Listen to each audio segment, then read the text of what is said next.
किसी ने बड़े कमाल की बात कही है कि घायल तो यहाँ हर एक परिंदा है, घायल तो यहाँ हर एक परिंदा है, पर जो फिर से उड़ सका वही जिंदा है। हेलो दोस्तों और प्यारे बच्चों, स्वागत है आपका हमारे इस YouTube चैनल ARS सक्सेस मंत्रा पे। दोस्तों, आज आपके प्यार और सपोर्ट की वजह से हमारे चैनल पे 1000 सब्सक्राइबर पूरे हो चुके हैं, जिसके लिए हम अपनी पूरी टीम की तरफ से आपका बहुत बहुत आभार व्यक्त करते हैं।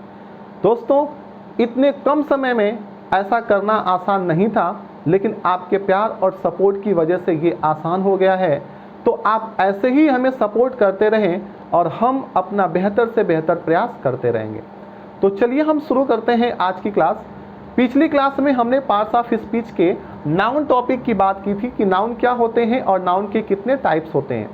इस वीडियो में हम नाउन से रिलेटेड कुछ और भी बात करने वाले हैं, जैसे नाउन के नंबर और जेंडर की। तो अगर आपने हमारा पिछला वीडियो नहीं देखा है तो पहले आप उस वीडियो को देख लें, उसके बाद इस वीडियो को देखें। तो हम देखते हैं नाउन में हमें दो चीज़ें यहाँ पे देखने को मिलती है, एक नंबर यानी कि वचन और दूसरे जेंडर यानी कि लिंग। यानी कि नाउन में दो चीज़ें होती हैं, एक नंबर होता है और दूसरा जेंडर होता है। नंबर की बात करें तो नंबर दो टाइप के होते हैं, एक होता है सिंगुलर नंबर और दूसरा होता है प्लूरल। सिंगुलर को हम कहते हैं एक वचन और प्लूरल को कहते हैं बहुवचन।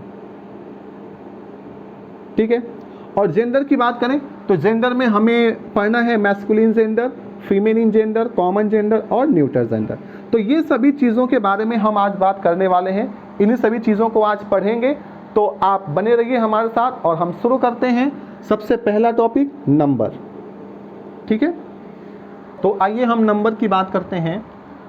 नंबर वे वर्ड जिनसे हमें ये पता चलता है कि हम किसी एक नाउन या एक से ज़्यादा नाउन के बारे में बात कर रहे हैं, उसे हम नंबर्स के नाम से जानते हैं। जैसे पहला नंबर है सिंगुलर नंबर यानी कि एक वचन। अब इसमें हमने लिखा है a noun that denotes one person, place, animal और थिंग। यानी कि एक ऐसा नाउन, एक ऐसा नाम दैट डिनोट्स, जो कि डिनोट करता हो, जो कि दर्शाता हो, वन पर्सन, प्लेस, एनिमल और थिंग। केवल वन यानी कि सिर्फ एक पर्सन को, एक प्लेस को, एक एनिमल्स को या एक वस्तु के बारे में दर्शाता हो, ऐसे नाम को हम सिंगुलर नंबर कहते हैं। जैसे हमने लिखा बुक। अब जहाँ कहीं भी ये बुक लिखा होगा तो आप ये समझ जाएंगे कि हम सिर्फ एक बुक की बात कर रहे हैं। ठीक है। जहाँ पे पेन लिखा होगा आप ये जान जाएंगे कि हम सिर्फ एक पेन की बात कर रहे हैं। उसी तरह से बॉय, चेयर और सिटी, ये सभी सिंगुलर नाउन हैं, यानी कि ये सभी एक वचन के हैं। ये सब कहीं पर भी अगर लिखे हुए हैं तो हम ये समझेंगे कि वहाँ सिर्फ और सिर्फ एक की बात की जा रही है। ठीक है। दूसरा नंबर है प्लूरल नंबर। अब प्लूरल नंबर में हमने लिखा कि a noun that denotes more than one person, place, animal और थिंग। यानी कि एक ऐसा नाउन जो एक से ज़्यादा, मोर देन वन, एक से ज़्यादा पर्सन को, प्लेस को, एनिमल को या फिर वस्तु को दर्शाता हो, उसे हम क्या कहेंगे? Plural noun. तो प्लूरल नाउन का मतलब, जैसे हमने यहाँ पे लिखा था बुक, जब तक हमने बुक लिखा हुआ था इसका मतलब हम सिर्फ एक बुक की बात कर रहे हैं। हमने यहाँ पे लिख दिया बुक्स, अब ये बुक्स हो गया तो मतलब हम यहाँ पे एक से ज़्यादा बुक की बात कर रहे हैं। अगर बुक्स लिखा हुआ कहीं है तो आप ये समझ जाएंगे कि एक से ज़्यादा बुक हैं। वैसे ही यहाँ पे पेन्स लिखा हुआ है, जब तक पेन था ये सिंगुलर था, जब पेन्स हो गया तो ये प्लूरल हो गया। बॉय सिंगुलर है लेकिन बॉयज़ हो गया तो ये प्लूरल। तो नीचे जितने भी हमने वर्ड लिखे हुए हैं, बुक्स, पेन्स, बॉयज़, चेयर्स और सिटीज, ये सभी क्या हैं? प्लूरल फॉर्म है। ये सिंगुलर है और ये प्लूरल। तो जितने भी नाउन होते हैं वो दो नंबर में डिवाइड होते हैं, या तो वो सिंगुलर होंगे या तो वो प्लूरल होंगे। ठीक है। अब हम देख रहे हैं कि जब हम सिंगुलर से प्लूरल बना रहे हैं तो कुछ चीज़ें चेंज हो रही हैं। जैसे ये बुक था, बुक में हमने एस जोड़ दिया। वाई है तो वाई में हमने एस जोड़ दिया, एस जोड़ दिया तो इसका प्लूरल बन गया। लेकिन यहाँ पे सिटी है, सिटी में हमने एस नहीं जोड़ा है, वहाँ पे IES जोड़ा है, तब जा कर के ये प्लूरल बन गया। ठीक है। तो हम थोड़ा सा ये समझते हैं कि किसी भी सिंगुलर नाउन को अगर प्लूरल नाउन में कन्वर्ट करने हैं तो कौन कौन से रूल अप्लाई करने पड़ेंगे। ठीक है। कुछ इंपॉर्टेंट रूल्स होते हैं जिसको यूज़ करते हैं हम सिंगुलर नाउन से प्लूरल नाउन को बना सकते हैं। ठीक है। तो आइए हम देखते हैं सिंगुलर से प्लूरल चेंज करने के नियम। तो चलिए हम यहाँ पे पहला रूल देखते हैं सिंगुलर से प्लूरल बनाने के। पहला रूल है कि शब्दों के अंत में यस लगा करके हम सिंगुलर को प्लूरल में बदल सकते हैं। यानी कि कुछ ऐसे शब्द होते हैं जिनके अंत में अगर हम एस लगा दें तो उनका प्लूरल बन जाएगा।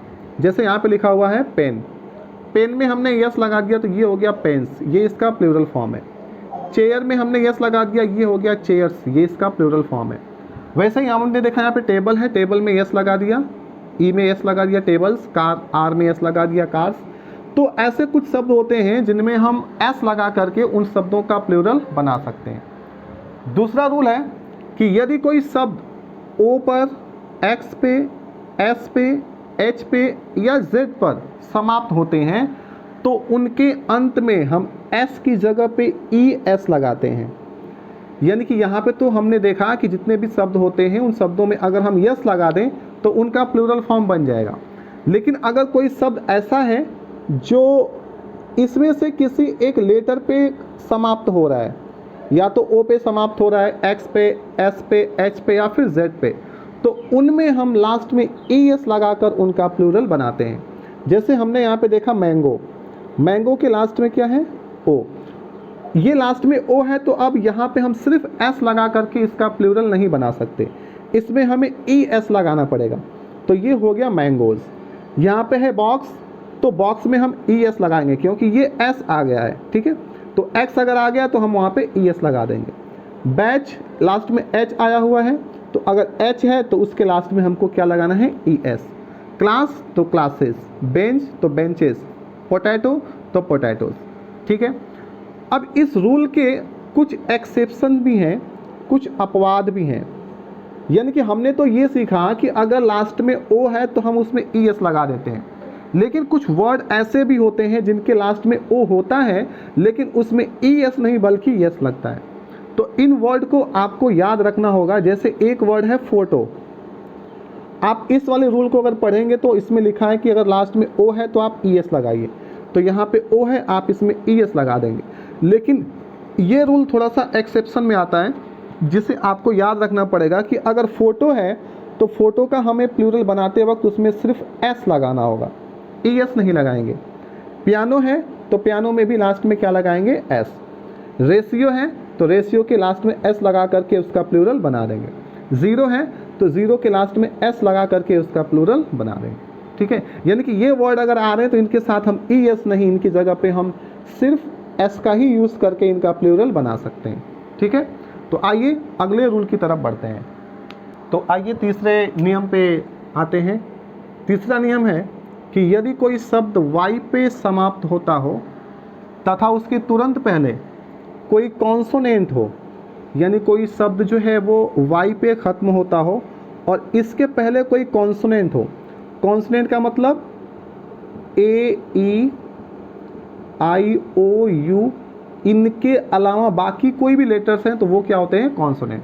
ये 5 वॉवेल हैं तो ये नहीं होने चाहिए, इनके अलावा बाकी कोई भी लेटर है तो वो कॉन्सोनेंट है।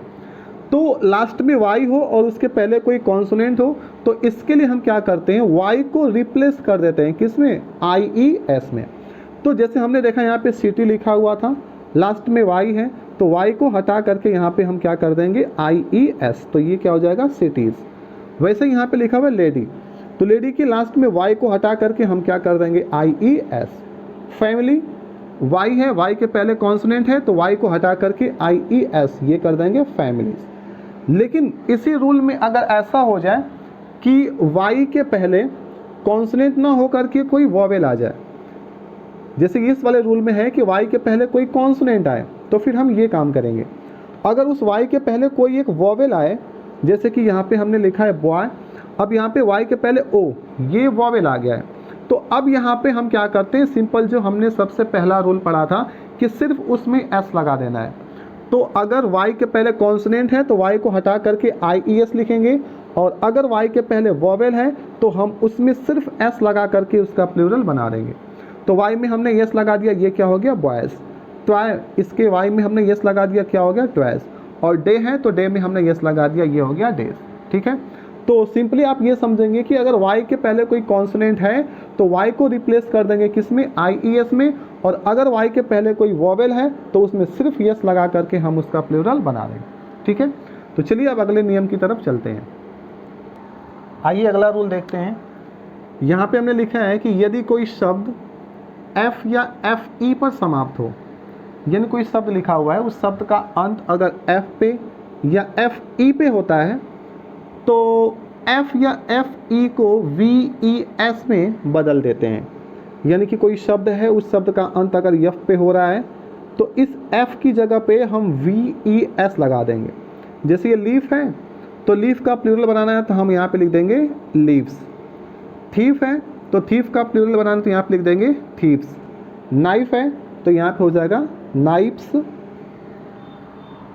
तो इस तरह से अगर हमें किसी भी शब्द के लास्ट में F या FE मिलता है तो हमें उस F या FE को किस में चेंज कर देना है, VES में। अब बात करते हैं छठे नंबर की। ये है कि कुछ शब्दों की स्पेलिंग बदल करके हम उसका प्लूरल बना सकते हैं। यानी कि ये 100 शब्द लिखे हुए हैं, मैंने यहाँ पे लिखा है फुट। अब इसमें कोई रूल नहीं है कि इसके लास्ट में क्या लगाना है या फिर लास्ट में क्या है उसके पहले क्या है, तो कुछ भी नहीं ध्यान देना है। इसकी स्पेलिंग में चेंजिंग करके हमें इसका प्लूरल बनाना है।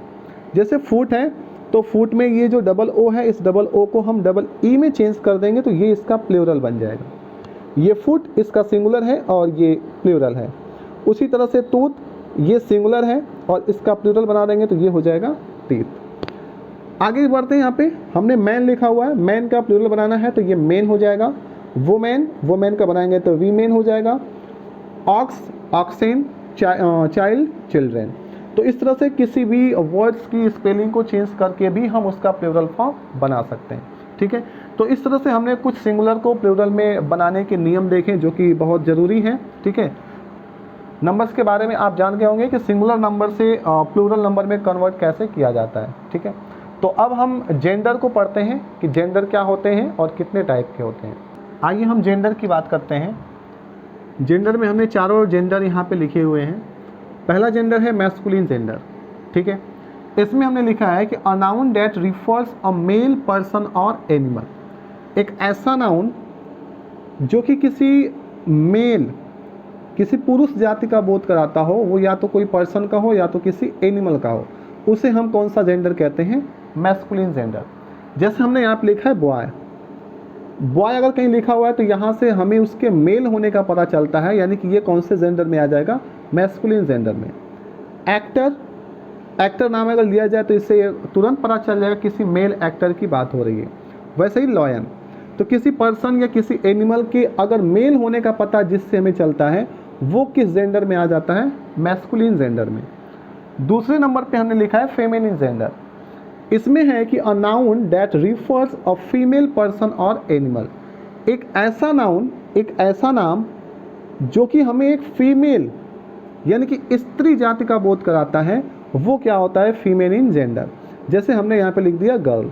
हमने बॉय लिखा था तो ये मेल कैटेगरी को शो करा रहा था, लेकिन हमने गर्ल लिखा है तो ये फीमेल कैटेगरी को शो कर रहा है। एक्टर मेल में था, एक्ट्रेस फीमेल में आ जाएगी। तो जिस वर्ड से हमें उसके फीमेल का पता चलता है वो फीमेलिन जेंडर होता है, जैसे गर्ल, एक्ट्रेस और लॉयनेस। तीसरा जेंडर है कॉमन जेंडर, यानी एक ऐसा जेंडर जिसको सुनने से ये पता ना चल पाए कि वो मेल है या फिर फीमेल है, यानी कि वो नाम हम मेल को भी दे सकते हैं और फीमेल को भी दे सकते हैं। जैसे मैंने एक नाम लिया है टीचर। ठीक है, अगर मैंने कहा कि मैं एक टीचर से मिला तो आप ये नहीं समझ पाएंगे कि वो टीचर मेल था या फिर फीमेल था। ये मेल टीचर को भी टीचर बोलते हैं और फीमेल को भी टीचर ही बोलते हैं, तो ये दोनों को दे सकते हैं। डॉक्टर, ये नाम भी मेल को भी दिया जा सकता है और फीमेल को भी दिया जा सकता है। उसी तरह से यहाँ पे सिंगर, ये भी मेल और फीमेल दोनों को दिया जा सकता है। स्टूडेंट, यानी कि एक ऐसा नाम जो कि कॉमन हो, मेल को भी वो नाम दिया जा सके और फीमेल को भी वो नाम दिया जा सके, तो ऐसे नाम को हम क्या कहते हैं, कॉमन जेंडर की कैटेगरी में रखते हैं। लास्ट है न्यूटर जेंडर। न्यूटर जेंडर में हमने लिखा it denotes neither male nor female. ये ना तो मेल को और ना ही फीमेल को डिनोट करता है। ये बेसिकली किस चीज़ को डिनोट करता है, नॉन लिविंग थिंग्स, निर्जीव वस्तुओं को। जैसे कि यहाँ पर लिखा हुआ है चेयर। अब मैं चेयर बोला तो चेयर मेल या फीमेल तो है नहीं, ये निर्जीव है, तो नॉन लिविंग थिंग्स जो हैं वो न्यूटर जेंडर में आ जाएंगे। बुक, टेबल, ये ऑनेस्टी, वैसे ये थिंग्स तो नहीं है, लेकिन ये भी ना तो मेल है ना तो फीमेल है, तो ये कौन सी कैटेगरी में आ जाएगी, न्यूट्रल जेंडर में आ जाएगा।